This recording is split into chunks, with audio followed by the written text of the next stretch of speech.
Hi hello అందరికీ నమస్తే. Welcome to okay TV. నేను మీ జర్నలిస్ట్ శ్రావ్య. ముందుగా ఓకే టీవీ ప్రేక్షకులందరికీ శుభోదయం. గరం ఛాయ్ వార్తలకు స్వాగతం. అందరు ఎలా ఉన్నారు? ముఖ్యంగా మాట్లాడుకోవాలంటే ఎన్నో అంశాలు, ప్రస్తుతం నడుస్తున్నటువంటి అంశాలు అండ్ అదే రకంగా రెడ్డి గారి రెడ్డి గారి డిస్మిస్ ఏంటి? సుప్రీంకోర్టులో రెడ్డి గారు వేసినటువంటి పిటిషన్ డిస్మిస్ అయిందనే మనం చెప్పుకోవాలి. నిన్న హైకోర్టులో ఆల్రెడీ నడుస్తున్న దాన్ని తీసుకొచ్చి సుప్రీంకోర్టులో ఎందుకు వేసినారు అని ముట్టికాయలు అయితే వేయడం జరిగింది కొద్దిగా. మరి చూద్దాం ఈ ఈ విషయంలో ఏం జరగబోతోందో. అండ్ మళ్ళా ఏమంటాడు రేవంత్ అన్న, పార్టీ పరంగా రిజర్వేషన్ ఇస్తాం, పార్టీ పరంగా ఇస్తామంటారు. పార్టీ పరంగా ఇస్తే అన్ని పార్టీలు కూడా గట్లనే ఇవ్వాలి కదా. ఇప్పుడు రిజర్వేషన్ ఒకటి చట్టబద్ధంగా వస్తే బాగుంటుంది. పార్టీల పరంగా ఇస్తామంటే నరం లేని నాలుక ఎన్నైనా మాట్లాడుతుంది అన్నట్టు ఇష్టానుసారం ఇష్టం వచ్చినట్టు చెప్పుకుంటూ వెళ్ళిపోతున్నారు ఏదో బురిడి కొట్టేయడానికి. సో ఈరోజు ఏ పేపర్లో ప్రధాన వార్త చూసినా నిన్న సుప్రీంకోర్టు రెడ్డి గారి డిస్మిస్ అనే మనకు కనబడతా ఉన్నది. సో ముఖ్యంగా చూద్దాము అండ్ ఒకసారి మాట్లాడదాం పేపర్లోకి వెళ్ళి. ముందుగా చూసినట్లయితే హైకోర్టులోనే తేల్చుకోండి, అక్కడ స్టే ఇవ్వకుంటే ఇక్కడికి వచ్చేస్తారా? బీసీ రిజర్వేషన్లపై పిటిషన్పై సుప్రీంకోర్టు అసహనం. పిటిషన్ డిస్మిస్ చేసేందుకు సిద్ధమైన అత్యున్నత న్యాయస్థానం ఉపసంహరించుకున్న పిటిషనర్ పంగా గోపాల్ రెడ్డి స్థానిక సంస్థల ఎన్నికల్లో బీసీలకు 42% రిజర్వేషన్లకు సంబంధించి హైకోర్టులోనే తేల్చుకోవాలని సుప్రీంకోర్టు స్పష్టం చేసింది.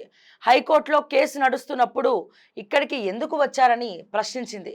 హైకోర్టు స్టే ఇవ్వలేదని, అందుకే ఇక్కడికి రావాల్సి వచ్చిందని పిటిషనర్ తరపు న్యాయవాది తెలుపగా, అక్కడ స్టే ఇవ్వకుంటే ఇక్కడికి వచ్చేస్తారా అంటూ ధర్మాసనం ఆగ్రహం వ్యక్తం చేసింది. పిటిషన్ను డిస్మిస్ చేస్తామని కోర్టు స్పష్టం చేసింది. పిటిషన్ను డిస్మిస్ చేయవద్దని, తాము ఉపసంహరించుకుంటామని పిటిషనర్ తరపు న్యాయవాది కోర్టుకు తెలియజేశారు. సో మొత్తానికైతే నిన్న డిస్మిస్ చేయడం జరిగింది. మళ్ళా యథావిధిగా హైకోర్టులో నడవబోతోంది. మరి మీరు చెప్పండి, హైకోర్టు ఏం తేల్చి చెప్పబోతోంది, ఏం జరుగుతుంది అనుకుంటున్నారు? సో ఇప్పుడున్నటువంటి పరిస్థితుల్లో ఎన్నికల్లో 42% రిజర్వేషన్, బీసీ రిజర్వేషన్ అవసరమని అనుకుంటున్నారా? దయచేసి కమ్యూనిటీలో పోల్ పెట్టండి. అండ్ అదే రకంగా హైకోర్టు తీర్పు తర్వాతే కాంగ్రెస్ అభ్యర్థుల ఎంపిక. సో కాంగ్రెస్ అభ్యర్థుల ఎంపిక కూడా హైకోర్టు తీర్పు తర్వాతనే అంటే ఒకసారి మనం చూద్దాము. ఇంకా నయం, ఎన్నికల తర్వాత అభ్యర్థుల ఎంపిక అనలేదు.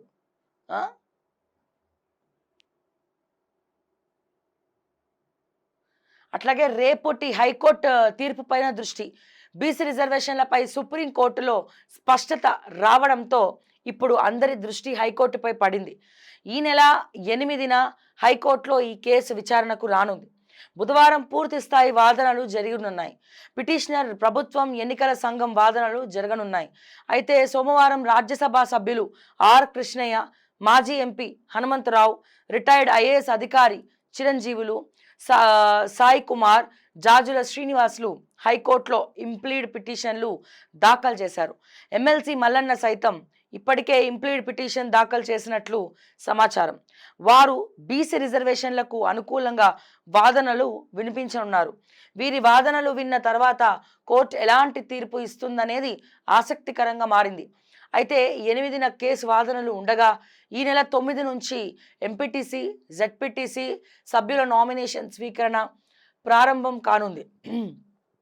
దీనిపై ఎన్నికల సంఘం షెడ్యూల్ విడుదల చేసింది. అయితే కోర్టు తీర్పు ఆధారంగానే నామినేషన్ల కార్యక్రమం కొనసాగుతున్నట్లు తెలుస్తోంది.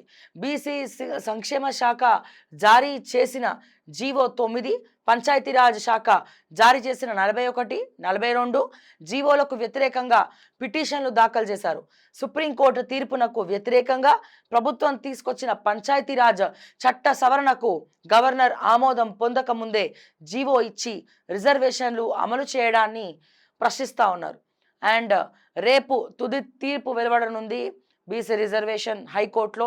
సో సుప్రీంకోర్టు అయితే కేసు కొట్టేసింది. హైకోర్టులో నడుస్తుండగా సుప్రీంలో ఎందుకు వేశారని ప్రశ్నించింది. సో దానికి తోడు పిటిషన్ కేసు వెనక్కి తీసుకోవడం జరిగింది. సో ఇప్పుడు రేపు తుది తీర్పు హైకోర్టులో రాబోతోంది. మరి చూద్దాం ఏ రకంగా ఉండబోతుందో. అండ్ అదే రకంగా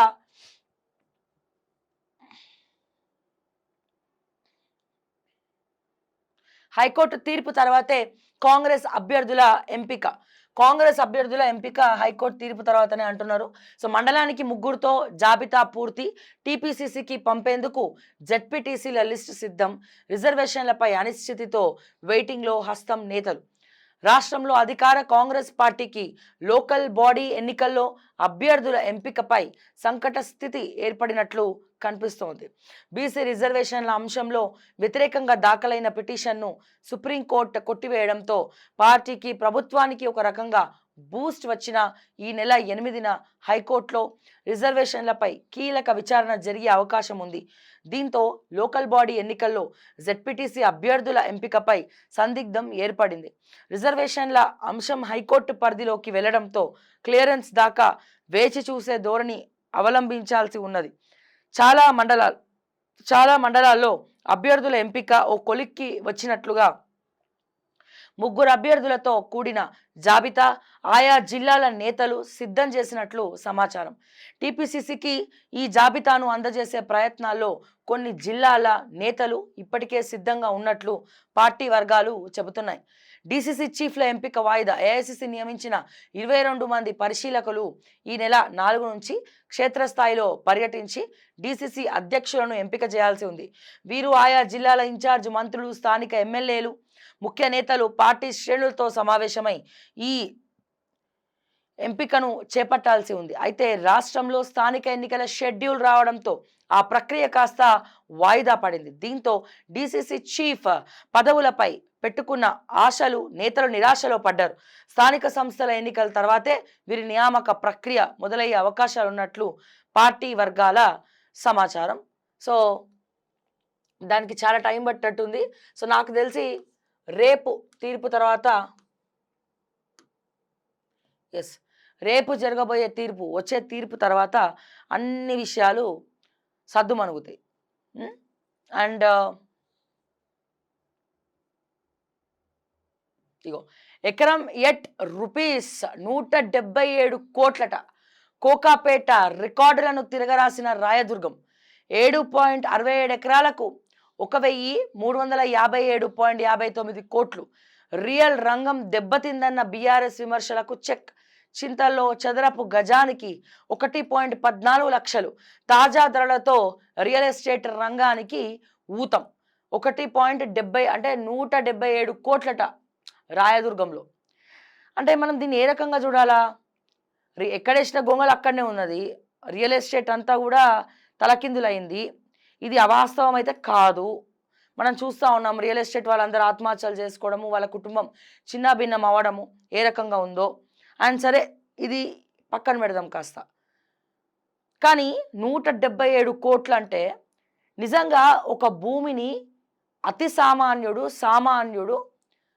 కొనుక్కోవడం గ్రేటా, లేకపోతే ఓన్లీ డబ్బున్నోడు, బాగా కోట్లు ఉన్నోడు, 1000 కోట్లు ఉన్నోడు, 2000 కోట్లు ఉన్నోడు కొనుక్కున్నోడు గొప్పనా? ఏది గొప్ప మీ దృష్టిలో?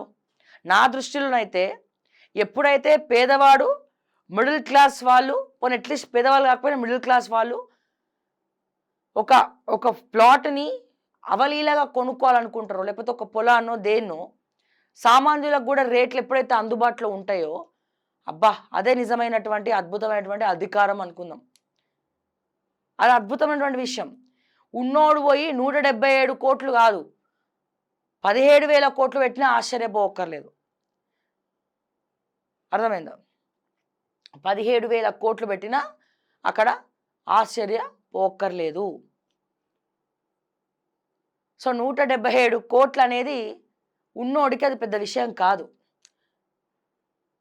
కానీ ఎప్పుడైతే సామాన్యుడికి కూడా రేట్లు అందుబాటులో ఉంటాయో, ఎటువంటి తారతమ్యం లేకుండా, టెన్షన్ లేకుండా, స్ట్రెస్ లేకుండా, స్ట్రెస్ అనేది ఉంటుంది. ఎప్పుడైతే ఒక సామాన్యుడు కూడా రేట్లు అందుబాటులో ఉంటాయో అది గొప్ప. ఇదే నానక్రామ్గూడలో, ఇదే రాయదుర్గంలో, లేకపోతే ఇంకెక్కడనో ఒక సామాన్యుడు కూడా భూములు కొనగలడు అన్న రోజున తెలంగాణ బాగుపడిందని అర్థం. నెక్స్ట్, వచ్చే నెల 11న జూబ్లీహిల్స్ ఉప ఎన్నిక షెడ్యూల్ విడుదల చేసిన కేంద్ర ఎన్నికల సంఘం. ఈ నెల 13 నుంచి నామినేషన్లు. వివరాలు వెల్లడించిన హైదరాబాద్ జిల్లా ఎన్నికల అధికారి ఆర్వి కర్ణన్. లైసెన్స్డ్ గన్స్ అప్పగించాల్సిందే సిపి సజ్జనార్. హైదరాబాద్ జిల్లాలోనూ కూడా ఎన్నికల కోడ్ అమల్లోకి. ఉప ఎన్నిక ముఖ్యమైన తేదీలు. ఈ నెల 13న నోటిఫికేషన్. ఈ నెల 13 నుంచి 21 వరకు నామినేషన్లు. ఈ నెల 22న నామినేషన్ల పరిశీలన. ఈ నెల 24న ఉపసంహరణ. వచ్చే నెల 11న పోలింగ్.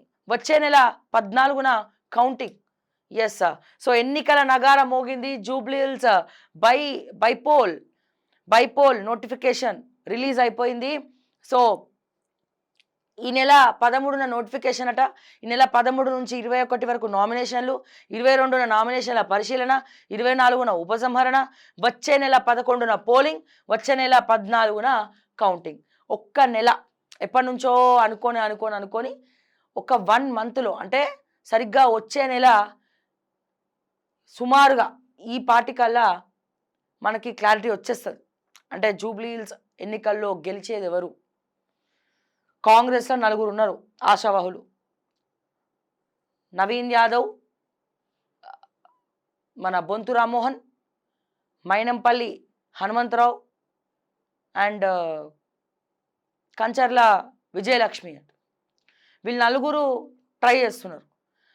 అయితే ఇప్పుడు బీసీ ట్రెండ్ నడుస్తుంది కాబట్టి ఫస్ట్ నుంచి నవీన్ యాదవ్ ఇక్కడ ఆర్గనైజ్ చేసి పెట్టుకోవడము, తిరగడము, కొద్దో గొప్ప ఆయనకి ఇక్కడ కొంచెం పేరు ఉండడము. సో నవీన్ యాదవ్కి ఇస్తేనే మైనారిటీలు కూడా ఇక్కడ సపోర్ట్ చేస్తారు నవీన్ యాదవ్కి అన్న ప్రచారం జోరుగా జరగడము. సో నవీన్ యాదవ్కి ఇస్తే గెలిచే అవకాశం ఉంది అని చెప్పి ఎక్కువ మంది చెప్పడము. నవీన్ యాదవ్కి ఇచ్చేలాగే ఉన్నారు మరి టికెట్. నాకు తెలిసినంత వరకు నవీన్ యాదవ్కి ఇచ్చేలాగే ఉన్నారు. కానీ కాంగ్రెస్ పార్టీ ఎట్లుంటుంది? పటాన్చేరులో ఏం చేసిరు? కాటా శ్రీనివాస్ గౌడ్కి ప్రకటించాల్సిన టికెట్ తీసుకుపోయి నీలం మధుకి ఇచ్చారు. ఒకవేళ కాటా శ్రీనివాస్ గౌడ్కి ఇవ్వాల్సిన టికెట్ కాటా శ్రీనివాస్కే ఇచ్చుంటే పటాన్చేరులో కాటా శ్రీనివాస్ గౌడే గెలుస్తుండే. నీలం మధు లేకపోయి ఉంటే, ఓట్లు చీలకపోయి ఉంటే ఒక స్ట్రాటజికల్గా జరిగింది. సో ఇక్కడ ఫస్ట్ నుంచి కూడా రంగం సిద్ధం చేసుకొని కొద్దిగా మైనారిటీ సపోర్ట్ కూడా నవీన్ యాదవ్కి ఉంది. సో నవీన్ యాదవ్కి ఇస్తే బాగుంటుందని చెప్పి ఇక్కడ చాలామంది అనుకుంటున్నారు. ఎందుకంటే లోకల్లో ఉంటాడు, ఇక్కడనే ఉంటాడు, యూసఫ్గూడలో ఉంటాడు, ఏది ఉన్నా సరే రోజు ఆఫీస్లో ఉంటాడు, పోయి కలవచ్చాను. అండ్ తర్వాత ఎంఐఎం కూడా నవీన్కి ఇస్తే మేము సపోర్ట్ చేస్తామని చెప్పడము. సో ఇవన్నీ కూడా జరుగుతూ ఉన్నాయి. ఇక బొంతు రామ్మోహన్కి అయితే ఇక బీఆర్ఎస్ నుంచి ఇక్కడికి వచ్చినాడు. ఆయన అంటే బీఆర్ఎస్లో ఉన్నప్పుడు కూడా అంత మంచి పేరు లేదు. లైక్ సెటిల్మెంట్లు, కబ్జాలు, ల్యాండ్ గ్రాబింగ్స్ ఇటువంటివి కూడా ఉన్నాయి. ఎవరికి లేవు శ్రావ్య? అందరికి ఉన్నాయి. వీళ్ళకి లేవా అంటే వీళ్ళకి కూడా ఉన్నాయి. కానీ ఏమైపోయింది? బీఆర్ఎస్ నుంచి వచ్చినోడు, కేటీఆర్తో తిరిగి బీఆర్ఎస్ నుంచి కాంగ్రెస్కి వచ్చినోడు, వలస వచ్చినోడు అన్న పేరు.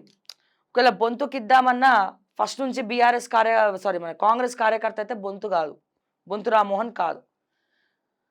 మరి ఏ రకంగా బొంతు రామ్మోహన్ అడుగుతారు టికెట్ అని ఇక్కడ కూడా మళ్ళీ ఒక నిప్పు రాజుకుంది. ఓకే, సో ఇంకా నెక్స్ట్ చూసినట్లయితే మన మైనంపల్లి హనుమంతరావు. ఈ మల్కాజిగిరిలో మైనంపల్లి హనుమంతరావుకే కావాలంటాడు. మల్కాజిగిరి లోకల్ కాబట్టి అడిగిండు అనుకుందాం. మెదక్లో వాళ్ళ కొడుకుని నిలబెట్టిండు, గెలిపించుకుండు. మళ్ళీ ఇప్పుడు తర్వాత సిద్దిపేట అన్నారు. ఇప్పుడు మళ్ళీ జూబ్లీహిల్స్. అంటే ఎక్కడ ఎన్నిక వచ్చినా మైనంపల్లికి టికెట్ కావాలి, మైనంపల్లికి టికెట్ ఇవ్వాలి. అన్నట్టు అయిపోయింది. కానీ ఆయన ఇక్కడ లోకలా జూబ్లీ హిల్స్‌లో కాదు. కానీ ఎవరైనా ఎక్కడి నుంచైనా పోటీ చేయొచ్చు. ఓటు హక్కు ఉన్నప్పుడు ఎవరైనా ఎక్కడి నుంచైనా పోటీ చేయొచ్చు. కానీ మల్కాజిగిరిలో ఏదో కొద్దిగా మైనంపల్లిది నడుస్తది గానీ, పోనీ మెదక్ల రామయ్యంపేట అక్కడిక్కడ ఆయన సొంత ఊరు కాబట్టి వెళ్ళొచ్చేమో గానీ, పోనీ నిజామాబాద్‌లో ఆయన అత్తగారోళ్ళు కాబట్టి నిజామాబాద్‌లో ఉన్న ఒక అర్థం ఉంది గానీ, సో ఇక్కడ లోకల్ కాదు. ఇక్కడ ఏంటో తెలవదు. సో మైనంపల్లికి ఎలా ఇస్తారు టికెటు? సో ఇదొక రకమైనటువంటి టాక్. సో వీటన్నిటిలో కొద్దో గొప్పో సపోర్టివ్‌గా ఉంది అంటే నవీన్ యాదవ్. ఇక అంతకుముందు జోరుగా ఇక నేనే తురుమ్ ఖాన్, నేనే హీరో అనుకొని ఫహీమ్ ఖురేషి కూడా విచ్చలవిడిగా ప్రయత్నించిండు. జూబ్లీ హిల్స్ అంటే రేవంత్ నా వెనకాల ఉన్నాడు, నేను రేవంత్ రెడ్డి లాబీయిస్ట్ నేను. రేవంత్ ఎట్లా చెప్తే అట్లా మా అన్న రేవంత్ అన్న బుజ్జి కన్నా అనుకుంటా ఆయన ఇంటర్వ్యూలు ఇచ్చిండు, టికెట్ ట్రై చేసిండు. కానీ అడ్డుకట్టేసింది ఎవరు? మీనాక్షి నటరాజన్. ఫహీమ్ ఖురేషికి గనక జూబ్లీ హిల్స్ టికెట్ ఇస్తే నేను రాజీనామా చేస్తాను డైరెక్ట్గా రాహుల్కి చెప్పేసిందమ్మా ఎప్పుడు. సో సీన్లో ఇప్పుడు ఫహీమ్ ఖురేషి కట్. ఎందుకని అనేక కాంట్రవర్సీస్కి దారితీస్తున్నాడు కాబట్టి. సో ఈ నలుగురిట్లో అధిక శాతం అయితే నవీన్ యాదవ్కి ఇచ్చే అవకాశం ఉన్నది. బట్ లాస్ట్ మినిట్ వరకు కూడా చెప్పలేనటువంటి పరిస్థితి. ఇక బీఆర్ఎస్ అయితే ఫైనల్ చేసేసారు కూడా ఆల్రెడీ. ఎవరికి? మన మాగంటి గోపీనాథ్ గారి సతీమణికి. అండ్ బీజేపీ ఇంకా వెతుకుతున్నారు, ఇంకా ఎవరికి ఇవ్వాలా అని అనుకుంటున్నారు. ఇక్కడ ఇంకెవరు ఉన్నారు? ఇక లంకల దీపక్ రెడ్డి తప్ప ఇంకెవరు లేరు. ఇంకెవరు లేరు అని బీజేపీ అనుకుంటుంది. లంకల దీపక్ రెడ్డి అయితే టీడీపీ నుంచి వచ్చినోడు, మంచి పైసలు ఉన్నాడు, మంచి లాబీయిస్ట్, డబ్బులు ఖర్చు పెట్టుకుంటాడు. కిషన్ రెడ్డి గారి బ్లెస్సింగ్స్ ఉంటాయి, ఇంకెవరైనా బ్లెస్సింగ్స్ ఉంటాయి. సరే మరి కార్యకర్తలను అడుగుదామా అంటే ఏం జరుగుతుందో తెలియదు జూబ్లీ హిల్స్లో. బట్ లంకల దీపక్ రెడ్డి అంటున్నారు. బట్ ఇంకో కోణంలో కూడా ఆలోచిస్తున్నారు ఇక్కడ. ఏమని? బీఆర్ఎస్కి మహిళకు టికెట్ ఇచ్చినారు కాబట్టి ఇటు కాంగ్రెస్ కూడా మహిళకు కానీ బీజేపీ మహిళకు కానీ ఇద్దామా అన్న కోణంలో కూడా ఆలోచిస్తూ ఉన్నారు. బట్ చూడాలి మరి ఏం జరగబోతోంది ఈ జూబ్లీ హిల్స్ ఎన్నికల. సో ఒకసారి ఈ సందర్భంగా నోటిఫికేషన్ రిలీజ్ అవుతుంది కాబట్టి ఈ సందర్భంగా మళ్ళొక్కసారి మనం పోల్ పెట్టుకుందాం. సో జూబ్లీ హిల్స్ బైపోల్ ఎన్నికలో, జూబ్లీ హిల్స్ ఉప ఎన్నికలో గెలుపు ఎవరిది? Option A Congress, option B BJP, option C BRS. బీఆర్ఎస్కి లాస్ట్ ఇద్దాం, ప్రాంతీయ పార్టీ కాబట్టి లాస్ట్ ఇద్దాం, చూద్దాం. ఆప్షన్ డి ఇతరులు. అండ్ అట్లాగే ఇంకో పోల్ పెట్టుకుందాం. కాంగ్రెస్ జూబ్లీ హిల్స్ టికెట్ కాంగ్రెస్ పార్టీ ఎవరికి ఇవ్వాలని అనుకుంటున్నారు? Option A Naveen Yadav, option B Bonthu Rammohan, option C Mynampally Hanumantharao, option D Kanjarla Vijayalakshmi. So దయచేసి ఈ 2 పోల్స్ పెట్టండి. అండ్ ఎవరికి ఇస్తారు టికెట్, ఎవరిది గెలుపు, ఎవరికి సొంతం అనేది కూడా దయచేసి కమ్యూనిటీలో పోల్ చేయండి, కమెంట్స్ రూపంలో తెలియజేయండి. అండ్ సో మొత్తానికి వచ్చే నెల 11న జూబ్లీ హిల్స్ ఉప ఎన్నిక పోలింగ్ జరగనుంది. ఇందుకు సంబంధించి కేంద్ర ఎన్నికల కమిషన్ సోమవారం షెడ్యూల్ విడుదల చేసింది. ఈ నెల 13న నోటిఫికేషన్ విడుదల కానుంది. 13 నుంచి అట్ల వివరాలను జిహెచ్ఎంసీ కమిషనర్, హైదరాబాద్ జిల్లా ఎన్నికల అధికారి ఆర్వి కర్ణన్ వెల్లడించారు. హైదరాబాద్ సిపి సజ్జనార్తో కలిసి జిహెచ్ఎంసీ హెడ్ ఆఫీస్లో మీడియా సమావేశం నిర్వహించారు. ఈ సందర్భంగా ఆర్వి కర్ణన్ మాట్లాడుతూ కేంద్ర ఎన్నికల సంఘం జూబ్లీ హిల్స్ ఉప ఎన్నికకు షెడ్యూల్ విడుదల చేయడంతో హైదరాబాద్ జిల్లాలో ఎన్నికల కోడ్ అమల్లోకి వచ్చిందని తెలిపారు. సిటీ పరిధిలో పొలిటికల్ అడ్వర్టైజ్మెంట్స్ తొలగిస్తున్నామని చెప్పారు. జూబ్లీ హిల్స్ ఉప ఎన్నిక కోసం 407 పోలింగ్ స్టేషన్లను ఏర్పాటు చేసినట్టు తెలిపారు. ఓటర్లు, ఎన్నికల సిబ్బందికి ఎలాంటి ఇబ్బందులు లేకుండా అన్ని పోలింగ్ కేంద్రాల్లో మౌలిక వసతులు కల్పిస్తామని స్పష్టం చేశారు. సో 2 దశల్లో బీహార్ అసెంబ్లీ పోలింగ్ వచ్చే నెల 6, 11 తేదీలో ఎన్నికలు షెడ్యూల్ ప్రకటించిన సిసి జ్ఞానేష్ కుమార్. సో ఎటువంటి రిగ్గింగ్స్ కానీ, ఎటువంటి దొంగ ఓట్లకు కానీ, ఎటువంటి గొడవలకు కానీ ఇక్కడ తావు ఉండదు అని నిన్న సజ్జనార్ గారు కూడా, హైదరాబాద్ సిపి సజ్జనార్ గారు కూడా వెల్లడించడం జరిగింది. బట్ చూద్దాం, నోటిఫికేషన్ ఎప్పుడెప్పుడా అనుకున్నటువంటి జూబ్లీ హిల్స్ ఎన్నికల నగారా అయితే మొదలైపోయింది. మరి నామినేషన్లు ఎవరెవరు వేస్తారు, మరి ఎట్లా, ఏ పార్టీ గెలుస్తుంది నిలుస్తుంది ఎవరు అనేది ఇక మనం చూడడమే బ్యాలెన్స్. అండ్ జూబ్లీ హిల్స్ వ్యూహాలు, బైపోల్లో గెలుపు 3 పార్టీలకు కీలకం. విజయం సాధించాలనే పట్టుదలతో కాంగ్రెస్, లేదంటే గ్రేటర్ ఎన్నికల్లో ఎఫెక్ట్. సిట్టింగ్ స్థానాన్ని కాపాడుకునేందుకు బీఆర్ఎస్ ప్లాన్, ఉనికిని కాపాడుకునేందుకు బీజేపీ ప్రయత్నం. గెలిచిన పార్టీకి జిహెచ్ఎంసీలో బూస్టింగ్. ఏ పార్టీ టికెట్ ఎవరికి? జూబ్లీ హిల్స్ ఉప ఎన్నిక కాంగ్రెస్, బీఆర్ఎస్, బీజేపీకి కీలకంగా మారింది. ఈ బైపోల్ ఫలితం గ్రేటర్ హైదరాబాద్ ఎన్నికలపై ప్రభావం చూపనుంది. దీంతో 3 ప్రధాన పార్టీలు ఎలాగైనా గెలవాలని వ్యూహాలు రచిస్తున్నాయి. కాంగ్రెస్ తరపున సీఎం రేవంత్ రెడ్డి ప్రత్యేక చొరవ తీసుకుంటున్నారు. బీఆర్ఎస్ సిట్టింగ్ స్థానం కావడంతో ఈ ఉప ఎన్నిక ఆ పార్టీ భవిష్యత్తును నిర్ణయిస్తోంది. మరోవైపు బీజేపీ ఈ బైపోల్ విజయం సాధించకపోతే భవిష్యత్తులో ఇబ్బందులు తప్పవనే అభిప్రాయాలు వ్యక్తమవుతున్నాయి.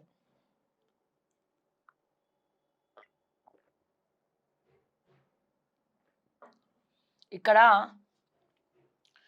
ముఖ్యంగా బీజేపీ ఎట్లా అయిపోయిందంటే, ఇప్పుడున్నటువంటి పరిస్థితుల్లో కాంగ్రెస్ వర్సెస్ బీఆర్ఎస్ అంటున్నారు కానీ BRS versus BJP, Congress versus BJP అనట్లే. ఎందుకు? బీజేపీ ప్రజా సమస్యలను పట్టించుకోవట్లేదు.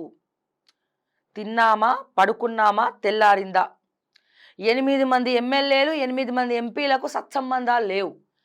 బీజేపీ ఎల్పీ లీడర్ ఒక్క మీటింగ్ పెట్టాడు. సమన్వయం లేదు, ఐకమత్యం లేదు. సరే, ఏ పార్టీలో ఉంది శ్రావ్య ఐకమత్యం? మళ్ళీ ఎమ్మెల్సీలు 2 ఉన్నారు దాంట్లో. 8 మంది ఎంపీలు, 8 మంది ఎమ్మెల్యేలు, 2 ఎమ్మెల్సీలు. నాట్ ఏ జోక్ అది. అంటే అసలు ఏమీ లేని బీజేపీ ఇక్కడ వరకు వచ్చింది. కానీ ఇక్కడ వరకు వచ్చిన బీజేపీని ఎవరు రథసారథిగా ముందుకు తీసుకెళ్లాలా? ఎక్కడ ఎవరిది వాళ్ళే యమునా తీరే అయిపోయింది బీజేపీ పరిస్థితి. అసలు ఇప్పటి వరకు వెంకటరమణారెడ్డి, కామారెడ్డి ఎమ్మెల్యే వెంకటరమణారెడ్డి గారు ఇప్పటి వరకు ఒక మీటింగ్ అటెండ్ కాలే. అటువంటిది నిన్న మొన్న జరిగినటువంటి బీజేపీకి సంబంధించినటువంటి పార్టీ పెద్దల మీటింగ్లో కుండ బద్దల కొట్టినట్టు చెప్పిండట. కుండ బద్దల కొట్టినట్టు ముఖం మీద చెప్పిండట. నేను ఏం చేస్తామండి తొక్కలో మీటింగ్లు పెట్టుకొని, ఇవన్నీ దేనికోసం మీటింగ్లు పెడితే హైదరాబాద్ బయట పెట్టాలా? పంచాయతీ ఎన్నికలు రావాలంటే అసలు బీజేపీ మనుగడ లేదు. పార్టీ మొత్తం కూడా అల్లకల్లోలం అవుతుంది. ఒకరికొకరికి సత్సంబంధాలు లేవు, ఒకరికొకరికి సమన్వయ లోపం, ఒకరు మాట్లాడితే ఇంకోళ్ళకి కోపం. అసలు ఏం జరుగుతుంది బీజేపీలో ఎవరికైనా అర్థమవుతుందా అని చెప్పి అంతమంది మధ్యలో కుండ బద్దల కొట్టినట్టు బీజేపీ అధ్యక్షులు అందరి ముందర వాయిస్ ఇచ్చిండట. సో అందరూ కూడా ఏకాభిప్రాయానికి వచ్చిందట. ఆయన మాట్లాడిన తర్వాత, వెంకటరమణారెడ్డి గారు మాట్లాడిన తర్వాత అందరూ ఏకాభిప్రాయానికి వచ్చిందట. బా ఏం చెప్పిండు భయ్య, కరెక్టే కదా ఆయన చెప్పింది అని చెప్పి. 8 మంది ఎంపీలు, 8 మంది ఎమ్మెల్యేలు, 2 ఎమ్మెల్సీలు ఉన్నటువంటి పార్టీల ప్రశ్నించే గొంతుకలు లేవు, ప్రజా సమస్యలు లేవు. కాంగ్రెస్ అధికార పార్టీ ఇచ్చిన 420 హామీల మీద ఒక ఫైట్ లేదు, ఒక వాక్కు లేదు, జరుగుతున్నటువంటి సోషల్ యాక్టివిటీస్ మీద స్పందన లేదు, బీసీ రిజర్వేషన్ మీద ఒక ముచ్చట లేదు. ఇవన్నీ సమన్వయం లోపం కాకపోతే ఏంది? అందరు కలిసికట్టుగా వెళ్తే ఎట్లా ఉంటుంది? ఎవరిది వారే యమునా తీరే, ఎవరికి వాడికి ఈగోలు, ఎవరికి వాళ్ళు, అరే ఇతనితో మాట్లాడితే ఈయనకేమవుతుందా, ఇతనితో మాట్లాడితే ఈమెకేమవుతుందా? ఎవరు భయ్యా మరి ఎదురు చూస్తున్నారు బీజేపీలో అంటే మా కార్యకర్తలు అసలు ఏం జరుగుతుందిరా బీజేపీలో అని ఇట్లా జుట్టు బిక్కుంటున్నారు.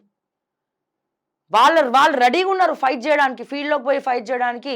మా ఆర్ఎస్ఎస్ కార్యకర్తలు, బీజేపీ కార్యకర్తలు రెడీగా ఉన్నారు.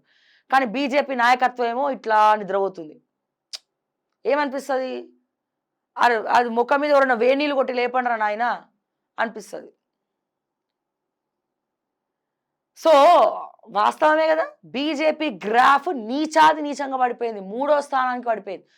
అసలు నన్ను అడిగితే 3వ స్థానం కూడా కాదు తెలంగాణలో ఇప్పుడున్నటువంటి పరిస్థితుల్లో. ఇట్లా నిజాలు మాట్లాడితే నిష్ఠూరంగా ఉంటే, నిజాలు మాట్లాడితే కోపం వస్తుంది. కానీ ఒక్కసారి ఆత్మ పరిశీలన చేసుకోవాలా. ఏమనిపిస్తుంది ఇక్కడ బీజేపీ నాయకత్వము రేవంత్ రెడ్డితో స్నేహం చేస్తున్నట్టు అనిపిస్తోంది, రేవంత్ రెడ్డితో చేతులు కలుపుతున్నట్టు అనిపిస్తోంది. రేవంత్ రెడ్డి మాటకు సమాధానం చెప్పేటువంటి వాళ్ళు ఎవరు కూడా బీజేపీలో లేరేంది అనిపిస్తోంది. కాంగ్రెస్ బీజేపీ పచ్చగడ్డేస్తే బగ్గుమంటది. నేషనల్లో ఉన్నవి రెండు పార్టీ, నేషనల్ పార్టీ. ఇక్కడ మాత్రము షేక్ హ్యాండ్ ఇచ్చుకుంటున్నారు, అలాయి బలాయిలు చేసుకుంటున్నారు, ఇక్కడ మాత్రం కౌలించుకుంటున్నారు. సరే కొట్టుకోమని కత్తులు కటార్లు ఇచ్చి వెళ్ళి కొట్టుకోమంటలేం, కానీ అట్లీస్ట్ ప్రజా సమస్యలు, అట్లీస్ట్ 420 హామీస్, అట్లీస్ట్ సంక్షేమ పథకాలు, కళ్యాణలక్ష్మి, తులం బంగారం,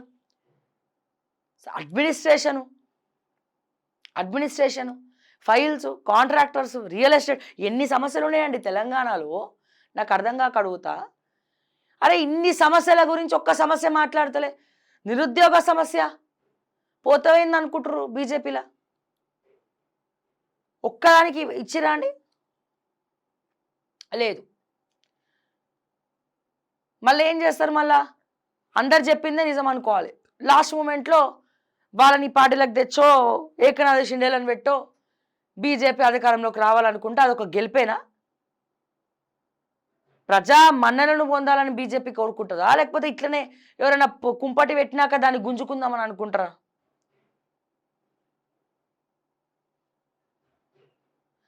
సో దయచేసి చాలా బాధ అనిపిస్తూ ఉంది. ప్రతిపక్ష పార్టీలు రెండు ఉన్నాయి, ఒకటి బీఆర్ఎస్, ఇంకోటి బీజేపీ. ప్రభుత్వాన్ని ప్రశ్నించాల్సినటువంటి ప్రతిపక్షాలు మాట్లాడకుండా సైలెంట్గా ఉంటే, మాట్లాడితే ఓకే నిద్రలేచిండండి లంకల దీపక్ రెడ్డి. ఎందుకు కాంగ్రెస్ వాళ్ళు అక్కడ ఎక్కడో శ్మశాన వాటిక ఇష్యూ అవుతుంది, శ్మశాన వాటికను ఇచ్చిరట, సారీ శ్మశాన వాటికను వేరే దగ్గర అలాట్ చేసిందట. అదేది నా ఫోన్ ఇవ్వండి ఒకసారి, కరెక్ట్గా చెప్తాను నేను.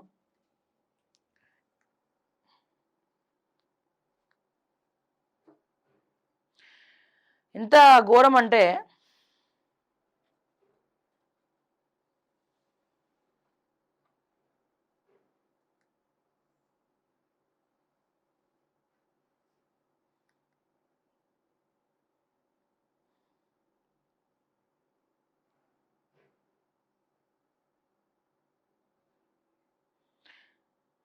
జూబ్లీహిల్స్ నియోజకవర్గంలో ముస్లిం శ్మశాన వాటికకు కాంగ్రెస్ ప్రభుత్వం కేటాయించిన భూమి మరోసారి వివాదం.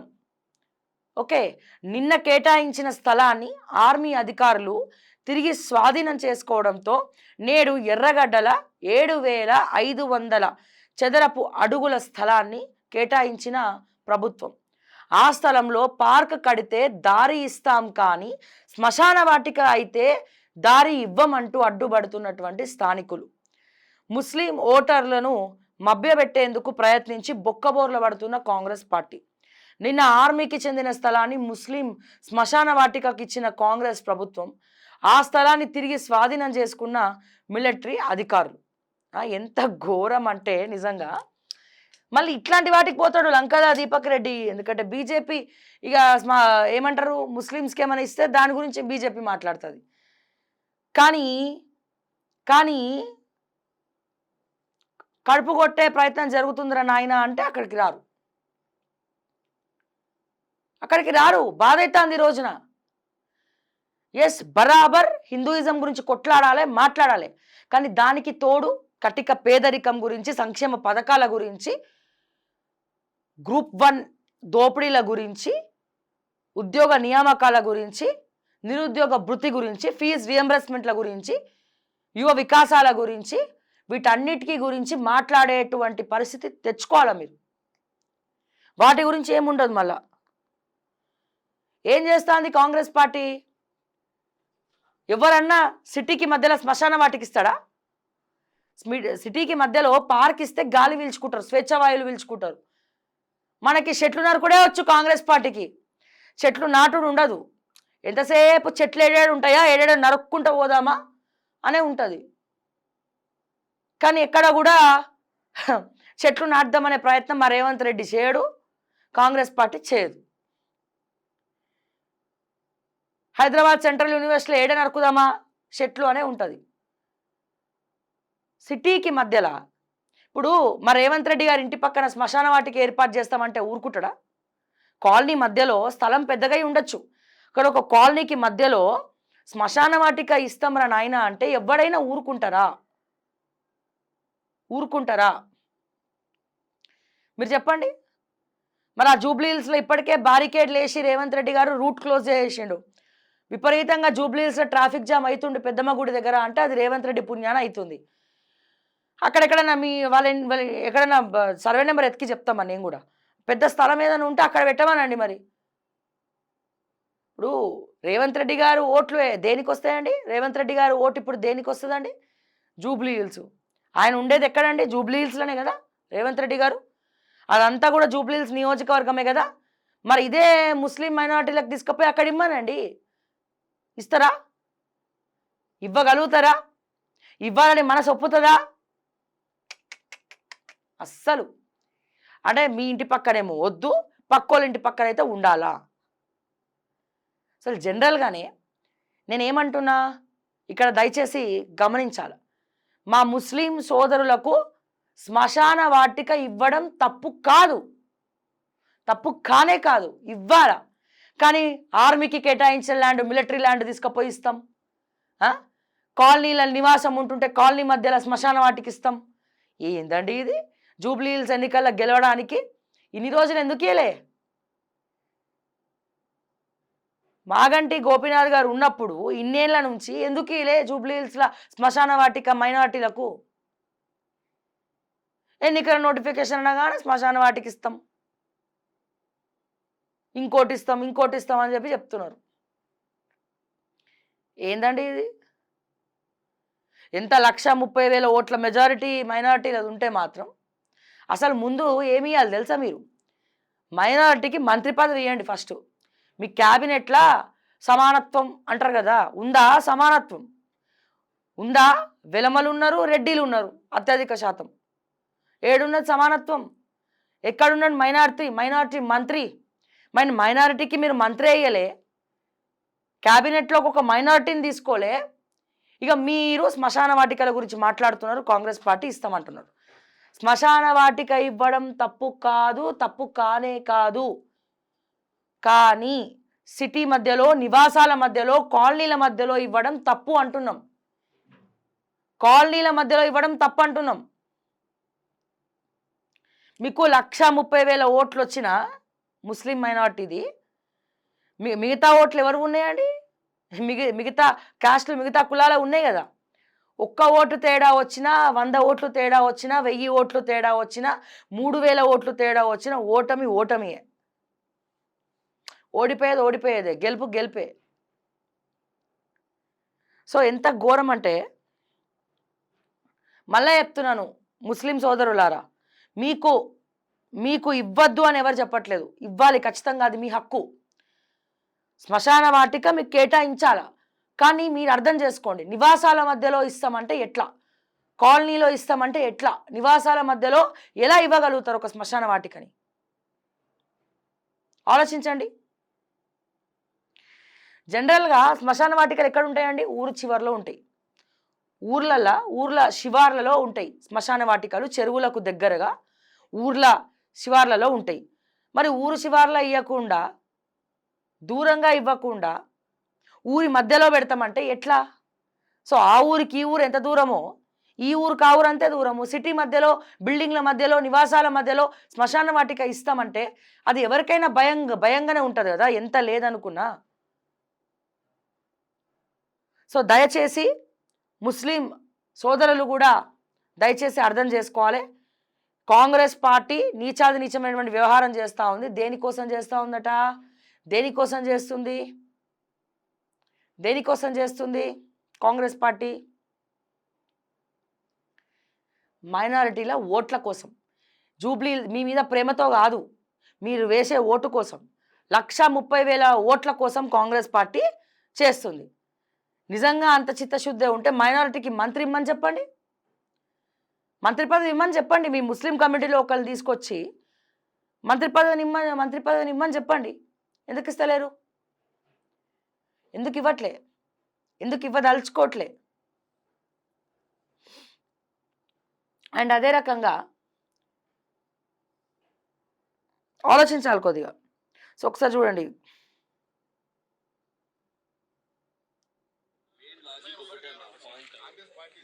నిన్న అక్కడ కాలనీ వాళ్ళందరూ గొడవ. ఇది తీరగా దొరికింది ల్యాండ్ ఎవడు అడగటం లేడు. రోడ్డు సంబంధించి రెండే ఎంఐఎంతో కాంగ్రెస్ వాడు ఏంటంటే కొట్లాడుకోలేడు. దోస్తానే ఇకన్నట్టు ఆ జాగ వదిలేసారు. మెయిన్ ఇష్యూ గ్రేవాడు కట్టుకోవాలన్నా కానీ ఆ జాగియాలి కానీ జాగియొద్దు. రూట్ ఇది దానికి లాజిక్ పెట్టేసి ఇది తీరగా ఉంది అనాథమైన రోడ్ అని కొట్టుపడేసి ఏం చేయలేదు. ఒకసారి గ్రేవ్యార్డ్కి దేనికి అనేది పర్పస్ దేనికన్నప్పుడు ఒకసారి వదిలిన తర్వాత అది ఏం చేయలేదు. No only you can fight it for only for public park ఉండాలి. నో గ్రేవ్యార్డ్ పార్కే నో గ్రేవ్యార్డ్ ఓన్లీ పార్క్ కానీ ఈ రోడ్ పార్క్ అంతే. పార్క్ అయితే ఈ రోడ్డు పార్క్ కాకపోతే రోడ్డు ఆ రోడ్ ఇప్పుడు చేసుకోవాలి. ఆడ రోడ్డు వాళ్ళు కట్ చేసేసి కాకపోతే ఏంటంటే 1 ఎకరా 19 గుంటలు ఈ ముస్లింకి గ్రేవ్ యార్డ్ ఉంది. చావూషులది నాగేశ్వర సీనియర్. ఎందుకంటే మేము లోకల్గా పుట్టి పెరిగిన వాళ్ళము. ఇక్కడ మా ఊరు అద్దు బంధువులు మాకు తెలుసు కాబట్టి మేము చెప్తున్నాం.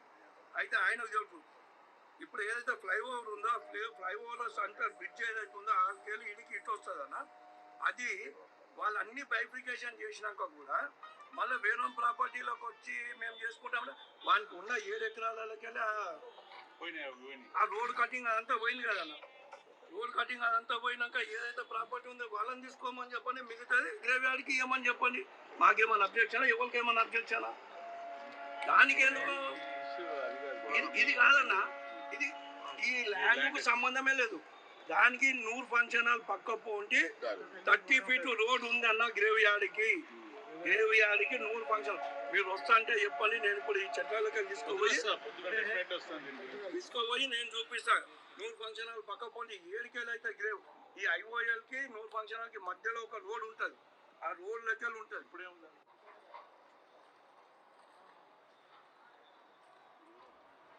ఇప్పుడు అక్కడ చెత్త కుప్ప ఉన్నట్టు అంట.